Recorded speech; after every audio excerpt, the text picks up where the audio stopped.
오늘 함께 볼 하나님의 말씀 누가복음 18장 18절에서 27절까지입니다. 제가 가진 성경으로 신약 127페이지에 있습니다.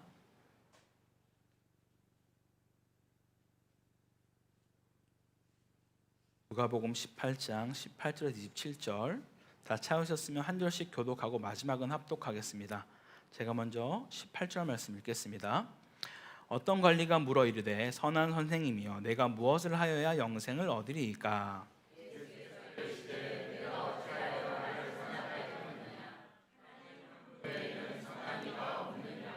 내가 계명을 안 하니 간음하지 말라, 살인하지 말라, 도둑질하지 말라, 거짓 증언하지 말라, 내 부모를 공경하라 하였느니라.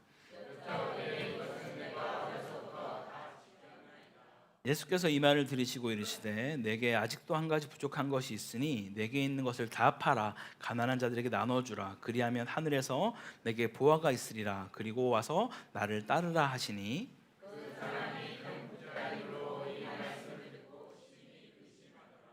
예수께서 그를 보시고 이르시되 재물이 있는 자는 하나님의 나라에 들어가기가 얼마나 어려운지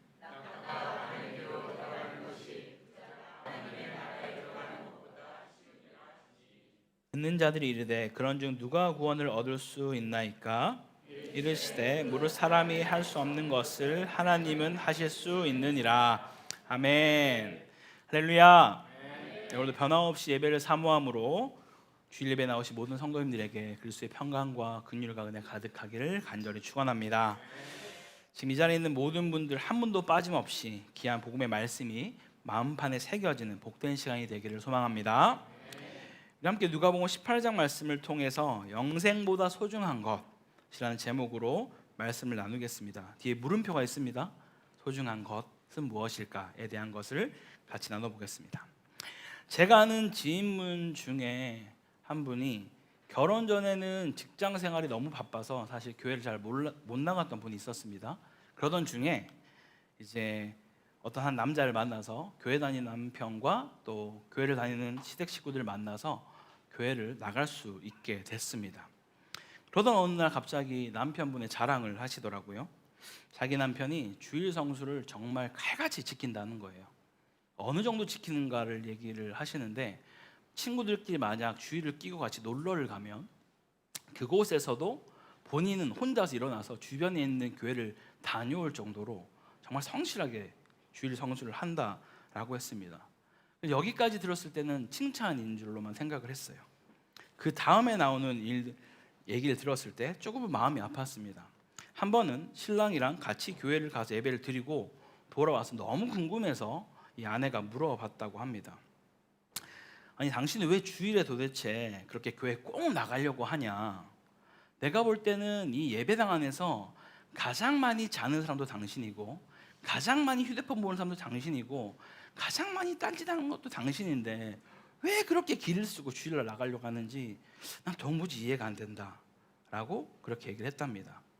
이 신랑분은 모태신앙이었고 그분이 했던 대답이 제가 정확히 기억은 나진 않지만 대략적인 뉘앙스는 이렇습니다. 어려서부터 쭉 지켜왔고 왠지 이렇게 주일에 나와야지만 내가 평소에 지었던 죄가 좀 씻겨질 것 같고 마음의 평안이 찾아온다라는 어떤 그런 느낌을 받는다. 혹은 안 나오면 뭔가 다음날 뭔가 사고가 났을 때 마치 주일 안 나가서 나에게 어떤 일이 일어난 것처럼 여겨지기도 한다라고 말하면서 교회에 그렇게 열심히 나왔다라고 합니다. 어떻습니까? 어쩌면 많은 모태 신앙들이 비슷한 모습일 수 있지 않을까요? 제가 한국에서 10년간 부교역자로 청년부와 또 장년부를 섬기면서 이러한 모습들을 참 많이 지켜봐 왔습니다. 정말 교회는 오랫동안 다녔는데 정작 왜 교회를 나와야 하는지, 예수를 왜 믿어야 하는지, 구원은 무엇인지 모른 채로 그냥 맹목적으로 교회를 잘 나오는 분들이 너무 많이 있다라는 거예요. 그래서 다녔던 또 그 시간에 있어서 웬만한 성경 지식이 다 있어서 답변을 너무나 잘 하십니다. 물론 교회 봉사도 빠지지 않고 심지어 착하기까지 합니다. 이 정도면 예수 잘 믿는 거 아닐까요, 여러분? 그런데 이런 상황임에도 불구하고 여전히 예배에는 기쁨과 감격이 없고 삶에는 소망이 없는 경우가 참 많다라는 겁니다. 오늘 본문에도 마치 이와 같은 모습으로 어렸을 때부터 계명을 다 지키며 자라왔지만 영생을 얻지 못하고 근심하며 돌아간 한 사람이 나옵니다. 어쩌면 우리의 모습을 대변하고 있을지도 모르는 이야기를 통해서 다시 한번 우리의 믿음을 점검할 수 있길 바랍니다.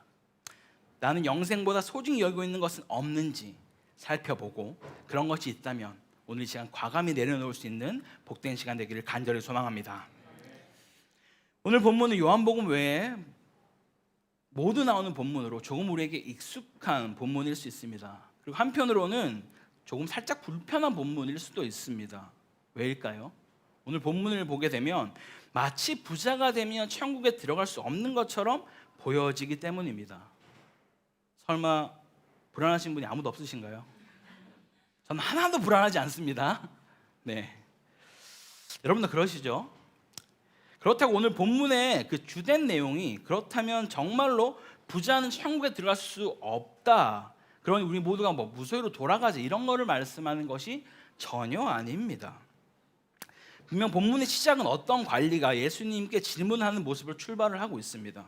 예수님은 무엇이라 부르면 어떤 질문을 하고 있나요? 선한 선생님이여, 내가 무엇을 하여 영생을 얻을 수 있나이까? 라고 물어봅니다. 그래서 예수님은 대뜸 선하다 일컫는 것을 꾸짖으시며 하나님 한 분 외에는 선한 이가 없다라고 바로 단정지어 딱 말씀을 하시죠. 그러면서 그에게 10계명, 5계명부터 해당되는 이 사람과 사람 사이에 지켜야 되는 그 계명들, 그 5가지의 계명을 쭉 말씀해 주십니다. 그래서 그 부자는 스스로 말하기를 내가 어려서부터 이 계명을 다 잘 지켰습니다 라고 대답을 하는 것이죠. 즉 자신이 율법을 지킬 나이가 됐을 때쯤에는 이 모든 것을 지키며 자라왔습니다 라고 말하는 것입니다. 그럼 사실 이 질문을 우리에게 동일하게 한다면 아마도 모태신앙으로 자라오신 분들 대부분 이것들 지키며 살아오신 착한 분들이실 겁니다. 그렇지 않습니까? 혹시 뭐 이제야 말하지만 나는 사실 살인한 적 있습니다, 이런 분도 안 계시잖아요. 정말 우리 가운데 이런 질문을 받았을 때 우리는 대부분 나도 충분히 이런 것들을 지켜온 사람들이지 나 정도면은 충분히 구원받을 수 있는 자격이 있지 않나? 라는 생각들을 우리는 하게 됩니다. 그런데 오늘 이 관리가 대답하기를 그 계명을 다 지켰다라고 말하는 것인데 이 대답 안에 숨겨진 의미가 있습니다. 바로 내가 그만큼 선하다라고 지금 그는 생각하고 있다는 거예요. 좀 전에 말씀드린 것처럼 우리 또한 내가 정말 구원받을 만한 퍼펙트한 모습을 다 갖춘 것은 아니지만 그렇다고 구원받지 못할 정도로 내가 죄를 지은 것은 아니지 않나? 내가 구원 못 받으면 누가 구원받겠어? 라는 생각이 우리 안에도 있을 수 있다라는 거예요. 그래서 사실 이 부자가 예수님을 부를 때 그 불렀던 호칭이 어떻게 부르나요? 선한 선생님이요 라고 말을 하죠. 이 말이 무슨 말이냐면 이미 본인 안에 선의 기준이 있었던 거예요. 내가 보니까 당신이 좀 선해 보이고 나도 선한데 우리가 좀 선한 사람끼리 한번 신앙에 대해서 좀 나눠볼까요? 라고 지금 말하고 있는 것입니다. 그런데 주님은 그를 꾸짖으시며 하나님 한 분 외에는 선한 이가 없다라고 말씀하시는데 그것은 어떤 자신의 신성이나 선함을 부정하는 것이 아니라 그자가 지금 어떤 마음으로 접근하고 있는지 그 마음을 읽고 말씀하고 있다라는 거예요. 아마도 부자는 좀 뜨끔했을 겁니다. 하지만 자신이 생각하는 그 선함의 기준을 포기하지 않는 것이죠. 저요? 그 계명을 다 지켰다라니까요 라고 지금 부자는 대답하고 있습니다. 그런데 문제는 그 다음 예수님의 요구에서 발생을 하고 있습니다. 다시 한번 그가 주님이 뭐라 말씀하시는지 22절을 같이 한번 읽어보겠습니다. 화면 보시고 읽겠습니다. 시작. 예수께서 이 말을 들으시고 이르시되 내게 있는 것을 다 팔아 가난한 자들에게 나눠주라. 그리하면 하늘에서 내게 보화가 있으리라. 그리고 와서 나를 따르라 하시니. 내게 아직도 한 가지 부족한 것이 있는데 내게 있는 것 중에서 조금만 팔아서 혹은 반만 팔아서 라고 말했으면 어떨지 모르겠지만 지금 주님은 다 팔아서 네가 가진 것을 다 팔아서 가난한 자들에게 나눠주라. 그리하면 하늘에서 내게 보화가 있으리라 라고 말씀하시죠. 그리고 나서 그걸 다 하면 그때서야 너가 나를 따르라 라고 주님 말씀하십니다. 여러분 어떻습니까? 정말 이것이 영생을 얻는 방법이라고 말한다면 우리 중에도 근심에 쌓일 분들이 계시지 않겠습니까? 근데 예수님이 여기에서 한 번 더 못을 받고 말씀하시기를 24절 25절에서 재물이 있는 자는 하나님의 나라에 들어가기가 얼마나 어려운지 낙타가 바늘기로 들어가는 것이 부자가 하나님 나라에 들어간 것보다 더 쉽다라고까지 주님은 말씀하고 계십니다. 여기서 말하는 그 바늘기는 뭐 성문, 옆쪽문이다, 정말 바늘기다 등등의 여러 가지 의견들이 있지만 중요한 것은 둘 다 낙타가 들어가기 정말 어렵다라는 거예요. 그러자 이제 주변 사람들조차도 놀라면서 반응합니다. 그렇다면 누가 도대체 구원을 얻을 수 있습니까, 주님? 이라고 물어보는 거죠. 예수님이 이 대답에 무릇 사람이 할 수 없는 것을 하나님은 하실 수 있다라고 대답을 하며 마무리하십니다. 여기에서 우리가 동의할 수 있는 것은 확실히 재물을 가진 채로 사는 것이 예수님을 찾기에는 좀 더 어려운 점이 분명히 존재한다라는 것은 확실한 것 같습니다. 성경에서 유일하게 다른 그 어떤 것들도 주인이라는 표현을 쓴 적이 없지만 유일하게 재물, 이 만몬에 대해서는 주인이라는 표현을 쓰고 있기 때문입니다. 그런데 이 본문이 큰 부자라고 말하고 있어서 우리가 나는 큰 부자는 아니니까 나랑 크게 상관이 없어 라고 여기기 쉬운데 생각보다 상위 10%라고 하는 기준이 우리 생각보다 훨씬 더 아주 낮습니다. 여기에 계신 분들의 대부분은 상위 10%에 속하는 분들이십니다. 다만 상대적으로 생각하기 때문에 내가 아무리 가져도 나보다 더 많이 가진 사람을 기준으로 생각하다 보니 난 부자가 아니야 라고 우리는 쉽게 생각한다라는 것이죠. 다시 말하면 여기에 있는 이 본문은 동일하게 우리에게도 주님이 말씀하시는 것이다 라는 거예요. 자, 그렇다면 그리스도인이 되려면 영생을 얻기 위해서 우리의 모든 소유를 다 팔아야만 가능한 것인가? 이렇게 극단적으로 예수를 믿어야만 한다라면 저부터 믿지 않을 것 같습니다. 우리가 잘 성경을 들여다보면 예수님이 지금 이것을 정말 이런 의미로 말씀하고 있지 않다는 것을 우리는 알 수 있습니다. 이 다음 장에 나오는 삭개오 이야기 여러분 아십니까?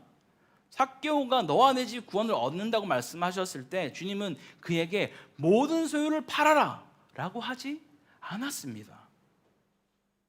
세리 마태를 부르실 때도 너가 지금까지 착복한 그 모든 것들을 팔아라 라고도 말씀하지 않으셨다라는 거예요.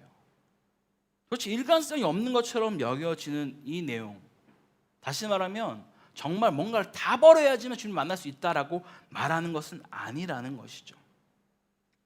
예수는 사실 처음부터 계속해서 이자의 내면 안에 깊숙한 곳에 그가 가지고 있었던 자기의 의, 자신이 정말 선하다고 생각하는 그 마음을 들여다보고 있다라는 거죠. 그가 정말로 자신이 영생보다 더 소중히 여기는 것, 영생을 얻는 것보다 더 가치 있게 생각하는 것이 무엇인지를 주님이 그에게 지금 묻고 계신 거예요. 그래서 그는 결국 크게 근심하고 그 자리를 떠나고 맙니다. 분명 그는 어려서부터 계명을 지켰고요, 교회도 열심히 나오고 봉사도 하고 헌신하며 정말 누가 볼 때 나이스한 모습으로 그는 그렇게 신앙생활을 해왔을 겁니다. 하나님을 분명 사랑했기에 그는 그런 삶을 살아왔겠죠. 하지만 그는 하나님만을 사랑했던 것이 아니라 하나님도 사랑하고 자기가 버릴 수 없는 그 재물 또한 너무나 사랑했다라는 거예요. 그렇게 그 재물을 너무나 사랑하고 있던 자신의 내면의 모습을 그는 보고 있지 못했던 것입니다. 즉 그는 어쩌면 하나님보다 재물을 더 사랑했기 때문에 지금 하나님의 이 질문에 감히 그는 대답할 수 없었다라는 거예요. 이 결정적인 순간에 그는 하나님을 택한 것이 아니라 자기 안에 있는 그 우상이 되는 그 재물을 택하고 말아버린 것이죠. 이것이 바로 부자가 가지고 있는 진짜 문제였습니다. 분명 그에게 주님이 너희 일부를 팔아 가난한 자들에게 나눠주라라고 했으면 그는 그 의심을 안 했을지도 모르겠습니다. 그런데 반도 아니고 다 팔러 가는 그 말에 그는 도저히 주님의 명령을 따를 수 없었다라는 거예요. 그런데 예수님께 나와 영생을 어떻게 하면 얻을 수 있는지 궁금해하였지만 그가 의지하고 의존하는 그 우상의 재물만큼은 결코 버릴 수가 없었던 것이죠. 어떻습니까? 나는 정말 재물이 저만큼은 없기 때문에 괜찮다라고 혹시 위로하고 계십니까? 여러분 그렇지 않습니다. 여기에 나온 이야기가 재물이고 가장 위협적인 것이기 때문에 이것을 예로 든 것이지, 우리 안에 주님이 아닌 다른 그 어떤 그 무엇, 내 삶의 기반이 되고 나를 다스리고 나를 이끌어가는 그 무엇이 주님이 아니라면 우리 안에 그것이 우상일 수 있다라고 주님은 말씀하고 있다라는 거예요. 물론 우리가 살아가는 그 시대에 많은 부분에 있어서 돈이 우상이 되는 경우가 정말 많습니다. 내가 좋은 학교를 가고 싶은 이유도, 좋은 회사를 들어가고 싶은 것도, 조건이 좋은 배우자를 만나고 싶은 것도, 더 예뻐지고 잘나지고 싶은 그 이유도, 나중에 내가 얼마나 큰 부를 누리고 살 것인가에 대한 그런 마음 때문에 우리는 선택한 경우가 참 많다라는 것이죠. 몇 해 전에는 초등학생들이 방학이 되면은 미국이나 한국이나 너나 할 것 없이 코딩 캠프를 그렇게 많이 갔다고 합니다. 코딩을 해야 먹고 살 수 있다. 요즘에는 미국에서나 이런 데서 초등학교들이, 학생들이 방학하면은 유튜버가 되는 방법을 알려주는 캠프를 간다고 합니다. 가장 쉽게 빨리 돈 벌 수 있는 어떤 그런, 물론 쉽지 않죠. 하지만 그만큼 사람들은 내가 어떻게 돈을 더 많이 벌 수 있는가에 초점이 맞춰져 있다라는 것이죠. 심지어 어떤 교회들은 교회에서조차 여러분이 부자가 되는 것이 하나님의 축복입니다.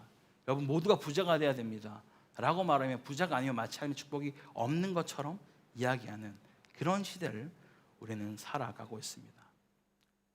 이처럼 돈 외에도 우리에게 성공과 명예, 인정, 외모, 학벌, 지식 등 우리의 목마름을 채워줄 것 같은 그런 우상들이 우리 주변에 너무나 많이 있다라는 거예요. 때로는 관계도 우리에게 정말 큰 우상이 될 수 있습니다. 주님과의 관계는 조금 소원해져도 괜찮지만 친구와 했던 관계 때문에 내가 교회는 쉽게 빠질 수 있는 그런 삶을 살아간다면 우리에게 관계가 우리에게는 우상이 될 수 있다라는 것이죠.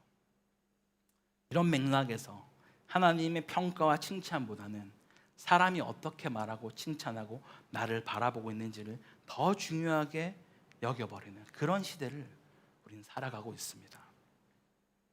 이처럼 우리 삶 속에서 하나님보다 더 추구하고 섬기며 따라가는 그 모든 것이 우리에게 우상일 수 있다라는 것이죠.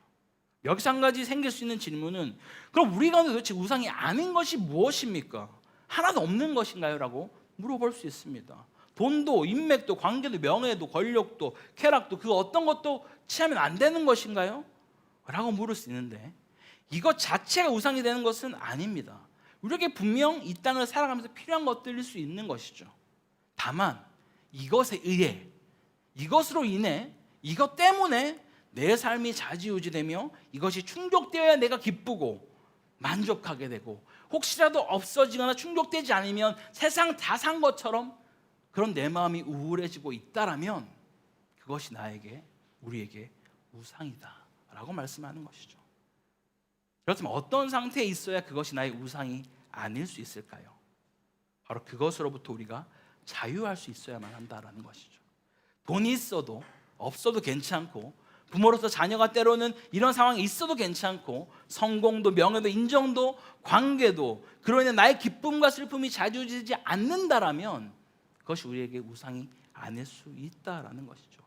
아마 우리 중에 감히 저는 그런 우상이 하나도 없습니다라고 말할 수 있는 분은 아마 없으실 겁니다.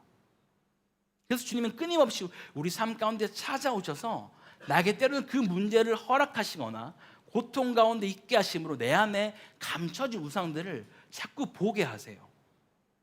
우리가 혼자서 존재하고 혼자서 교회를 잊지 않고 함께 그리스도를 머리로 삼는 공동체로 불러주신 그 이유는요, 그 옆 사람을 통해서 내 안의 우상이 무엇인지를 보게 한다라는 거예요. 아니, 왜 이런 말을 나한테 하는 거지? 나 이해가 안 되네 라고 하면서 여전히 내 안에 내가 맞다라는 그 선이 가득한 것들을 보게 하면서, 내가 죽은 줄 알았는데 여전히 안 죽었구나 라는 것을 주님이 우리 가운데 보게 한다라는 것이죠. 오늘 본문에서 주님은 부자와 그 내면 안에 있는 자기 의로 똘똘 뭉친 그 상태, 난 어려서부터 이 계명을 다 지키며 살아온 선한 사람이라고 여기고 있는 그에게 정작 그 안에 있는 우상인 재물을 버리지 못하고 있는 그 두 주인을 섬기는 그 모습을 주님은 보게 하셨다라는 거죠. 이 시간 주님은 우리에게 찾아오셔서 내 안에 그런 우상은 없는지, 하나님보다 더 사랑하고 하나님보다 나에게 더 안정감을 준다고 믿는 그 우상이 없는지 점검해 볼 수 있길 바랍니다. 말씀 앞에 기도로 나아가며 발견할 수 있는 시간이 되기를 간절히 소망합니다. 물론 그것을 마주하는 것은 쉬운 일이 아니고 또 아프고 괴로울 수 있습니다, 여러분. 하지만 분명한 것은 우리가 주님을 따른다는 것은 나를 부인하고 내 안에 살아계신 예수 그리스도로 사는 것임을 믿으시기 바랍니다. 지금 필요하다면 계속해서 우리에게 찾아오셔서 설교로, 말씀으로, 찬양으로, 관계로, 상황으로 내 내면에 있는 그 우상을 보게 하실 겁니다. 그렇게 찾아오셔서 보여주실 때 여러분 내려놓을 수 있길 바랍니다.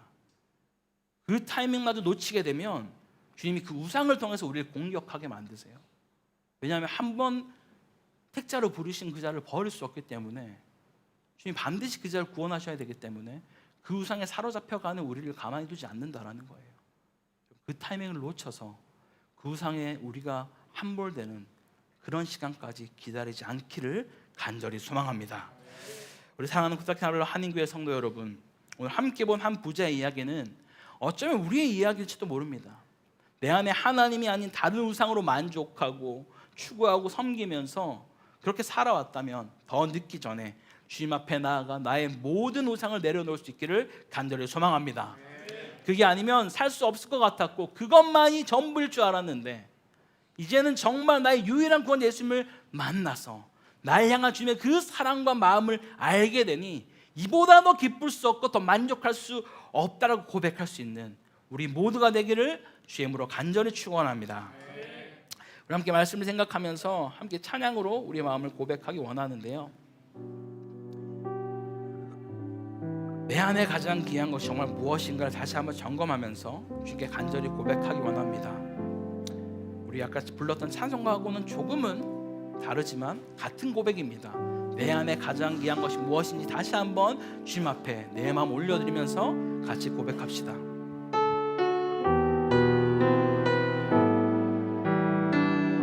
내 안에 가장 귀한 것, 내 안에 가장 귀한 전심으로 고백합시다. 예수를 알미라. 금은보다도 더 귀한 것,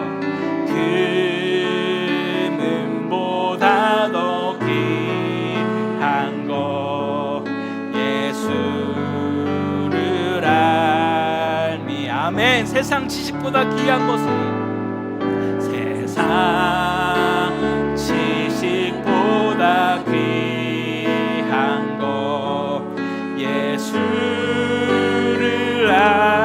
알미라. 내 안에 가장 귀한 것, 내 안에 가장 귀한 것, 예수를 알미라. 예수의 이름, 예수의 이름, 존귀한 그 이름. 아멘. 예수의 이름, 예수의 이름, 능력의 그. 다시 한번 고백합시다. 내 안에 가장 귀한 것이 주님이십니다. 내 안에 가장 귀한 예수를 아는 것입니다. 예수를 알미. 금은보다 주님이 더 소중하고 귀합니다. 주님,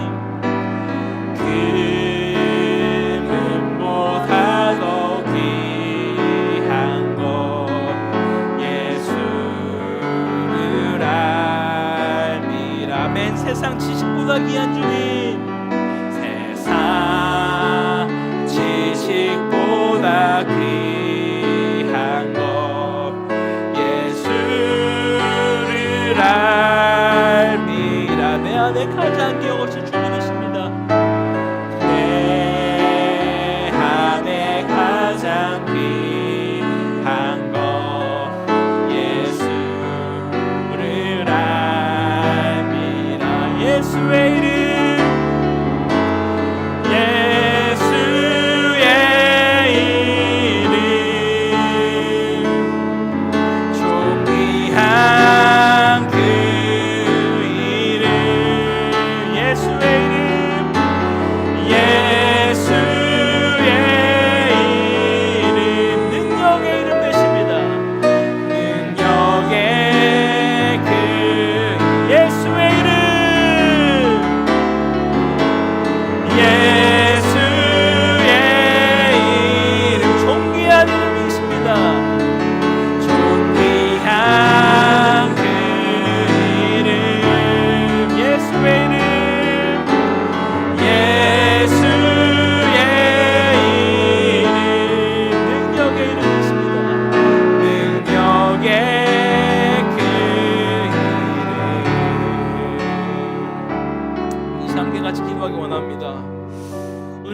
빨리 얘기가 정말 내 모습은 아닌지, 나 또한 충분히 내가 선하다고 믿으면서 내가 섬기는 그 우상과 하나님을 겸하여 섬기며 예수를 잘 믿는 것처럼 착각하고 살았던 내 모습이 있다면 이 시간 주님 내려놓기 원합니다.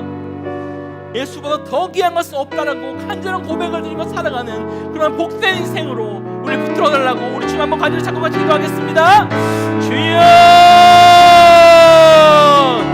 하나님 아버지 감사합니다. 아버지, 오늘 이 시간 정말 우리의 삶 가운데 나도 이 부자갈리처럼 영생보다도 소중한 것이 마치 있는 것처럼 살아가고 있는 것은 아닌지 나를 돌아봅니다. 내 안에 재물이 아닌 다른 거 어떤 것이 내 삶에 안정감을 주는 것처럼, 그것이 내 삶의 전부인 것처럼 가장 영향력을 받고 있는 삶을 살아가는 것은 아닌지 이 시간 돌아봅니다. 그것이 내 삶의 가정은 아닙니까? 자녀는 아닙니까? 부모는 아닙니까? 관계와 명예와 권력까지 모든 것들이 정말 나를 정말 잠식하여서 나를 지배하는 대로 그런 삶을 살지 않도록 우리 붙드시고 인도하여 주시옵소서. 내 삶의 가장 귀한 것은 예수 그리스도를 아는 것이요, 정말 예수 그리스도 외에는 모든 것을 배설물로 여기며 버릴 수 있는 그런 삶을 살아낼 수 있도록 우리 가운데 함께하여 주시옵소서. 주님, 그럴 때 주님 주시는 그 평강과 기쁨과 은혜가 우리 가운데 넘쳐나게 하여 주시고, 다시 한번 주님이 나를 다스리는 삶을 살아갈 때 얼마나 복되고 값진 일인지 그것을 내가 누림으로써 기꺼이 내가 그 사랑과 은혜를 전하는 자로 있을 수 있도록 도우시고 인도하여 주시옵소서. 아버지, 여기 있는 자 한 명도 빠짐없이 하나님의 그 놀라운 사랑을 깨닫게 하여 주시고 예수의 소중한 것이 없다고 고백할 수 있는 그런 복된 인생으로 주여 도우시고 인도하여 주시옵소서. 아버지, 그렇게 좀 찬양이 올까 역사하시고 인도하여 주시옵소서.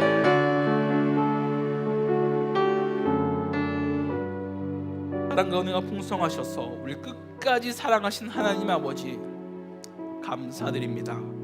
오늘도 귀한 말씀의 자리에 우리를 초대해 주시고 말씀을 우리의 영이 깨어주심에 감사드립니다. 이 시간 말씀에 찔림이 있어 내 안에 우상이 무엇인지 발견한 자들이 있다라면 예수님보다 더 소중히 여겼던 그것을 이제는 내려놓기 원합니다. 내 스스로 선하다 믿으며 나 정도는 충분히 구원받을 수 있다고 여겼던 그 교만한 마음도 내려놓기 원합니다.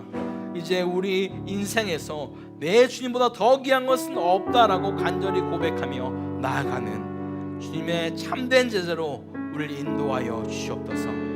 지금도 쉬지 않고 우리를 붙드시고 인도해 주시는 살아계신 우리 예수 그리스도 이름으로 기도드립니다. 아멘. 우리 다 함께 일어나셔서 은혜 찬양 부르시며 축도를 마치겠습니다.